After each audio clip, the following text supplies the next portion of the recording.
Welcome back to SBSN News Live. Let us now take a look at how the Filipinos celebrate the beloved Christmas season. For our special news report, we have Angeli Geronimo and Gabriel Mantile.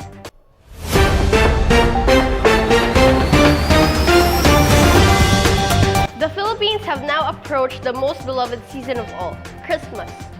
Families flood the markets to purchase ingredients for Noche Buena and gifts for their loved ones. This season serves as the reunion from the busy work life that pulls the family members away from each other. When Christmas comes, staple Filipino foods such as queso de bola, bibingka, fruit salads, leche flan, and others are served while the relatives give ampaws or the red envelopes of money. The church tradition also come into play. The lamps are displayed near the altars, adorned with blinking Christmas lights. 9 midnight masses until Christmas Day, called the Misa de Gallos, are completed by the faithful to make wishes. Choirs conduct carolings of our all-time favorite Christmas classics for their timeless messages of love, hope, and the true spirit of the holiday season. These beloved works have become a staple in our cultural traditions, bringing people together year after year to celebrate the magic and the joy of Christmas.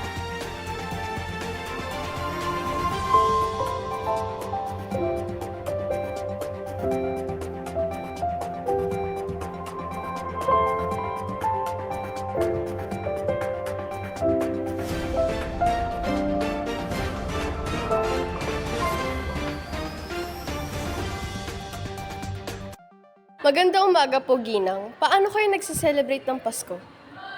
Sa totoo lang, ako at ang aking pamilya ay hindi nakapagdiwang ng Pasko.